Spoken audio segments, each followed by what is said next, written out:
The Adventures of Pinocchio by Carlo Collodi, Chapter 4. If the cricket's death scared Pinocchio at all, it was only for a very few moments. For as night came on, a queer, empty feeling at the pit of his stomach reminded the Marionette that he had eaten nothing as yet. A boy's appetite grows very fast, and in a few moments the queer, empty feeling had become hunger, and the hunger grew bigger and bigger, until soon he was as ravenous as a bear. Poor Pinocchio ran to the fireplace where the pot was boiling and stretched out his hand to take the cover off, but to his amazement the pot was only painted. Think how he felt! His long nose became at least 2 inches longer. He ran about the room, dug in all the boxes and drawers, and even looked under the bed in search of a piece of bread, hard though it might be, or a cookie, or perhaps a bit of fish. A bone left by a dog would have tasted good to him, but he found nothing. And meanwhile, his hunger grew and grew. The only relief poor Pinocchio had was to yawn, and he certainly did yawn. Such a big yawn that his mouth stretched out to the tips of his ears. Soon he became dizzy and faint. He wept and wailed to himself, "The talking cricket was right. It was wrong of me to disobey Father and to run away from home. If he were here now, I wouldn't be so hungry. Oh, how horrible it is to be hungry!" Suddenly he saw, among the sweepings in a corner, something round and white that looked very much like a hen's egg. In a jiffy he pounced upon it. It was an egg. The Marionette's joy knew no bounds. It is impossible to describe it. You must picture it to yourself. Certainly he was dreaming. He turned the egg over and over in his hands, fondled it, kissed it, and talked to it. "And now, how shall I cook you? Shall I make an omelet? No, it is better to fry you in a pan. Or shall I drink you? No, the best way is to fry you in the pan. You will taste better." No sooner said than done. He placed a little pan over a foot warmer full of hot coals. In the pan, instead of oil or butter, he poured a little water. As soon as the water started to boil, tack, he broke the eggshell. But in place of the white and the yolk of the shell, a little yellow chick, fluffy and gay and smiling, escaped from it. Bowing politely to Pinocchio, he said to him, Many thanks indeed, Mr. Pinocchio, for having saved me the trouble of breaking my shell. Goodbye and good luck to you, and remember me to the family." With these words he spread out his wings, and, darting to the open window, he flew away into space till he was out of sight.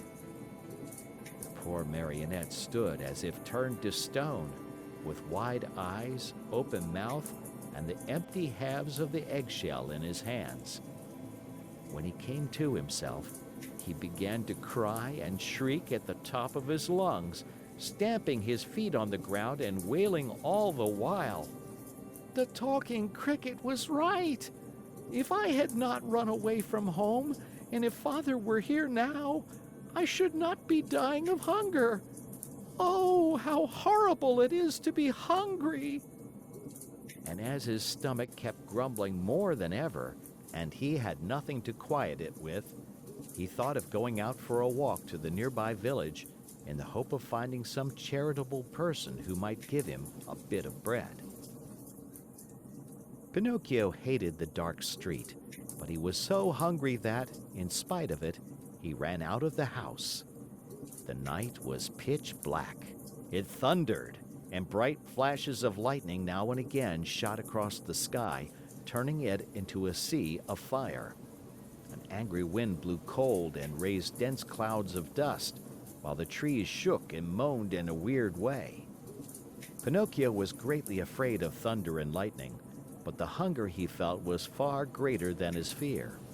In a dozen leaps and bounds, he came to the village, tired out, puffing like a whale, and with tongue hanging.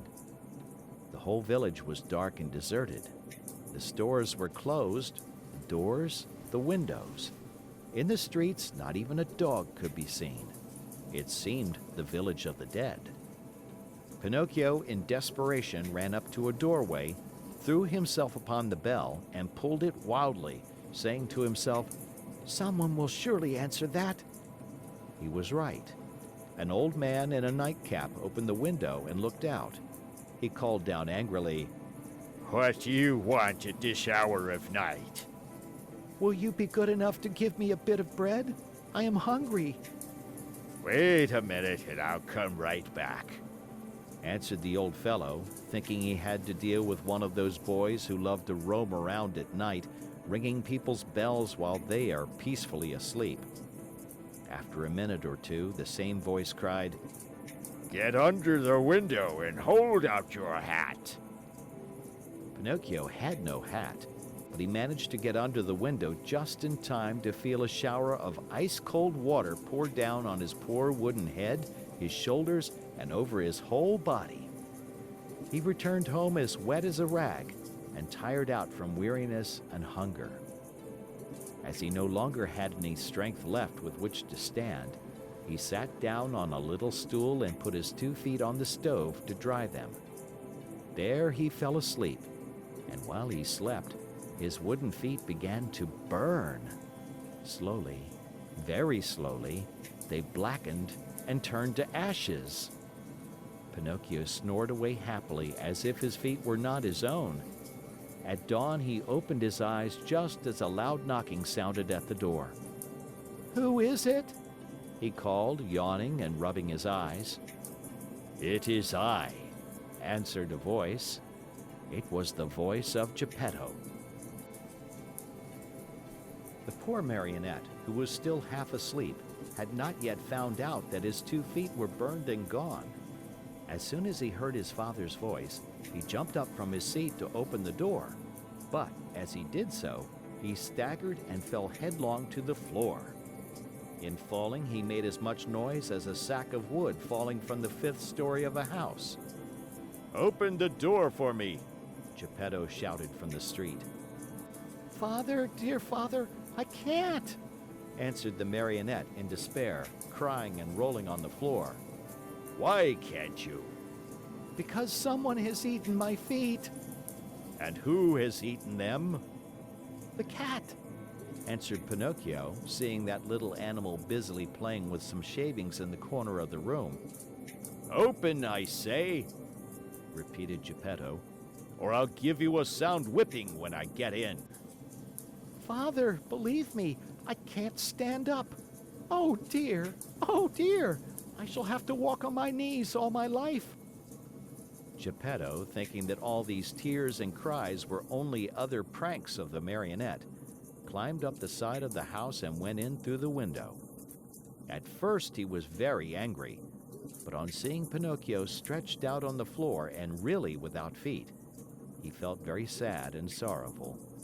Picking him up from the floor, he fondled and caressed him, talking to him while the tears ran down his cheeks. "My little Pinocchio, my dear little Pinocchio, how did you burn your feet?" "I don't know, Father, but believe me, the night has been a terrible one, and I shall remember it as long as I live. The thunder was so noisy and the lightning so bright, and I was hungry. And then the talking cricket said to me, 'You deserve it, you were bad.' And I said to him, 'Careful, cricket.' And he said to me, 'You are a marionette, and you have a wooden head.' And I threw the hammer at him and killed him. It was his own fault, for I didn't want to kill him. And I put the pan on the coals, but the chick flew away and said, 'I'll see you again, remember me to the family.' And my hunger grew, and I went out, and the old man with a nightcap looked out of the window and threw water on me. And I came home and put my feet on the stove to dry them because I was still hungry. And I fell asleep, and now my feet are gone, but my hunger isn't. Oh, oh, oh!" And poor Pinocchio began to scream and cry so loudly that he could be heard for miles around.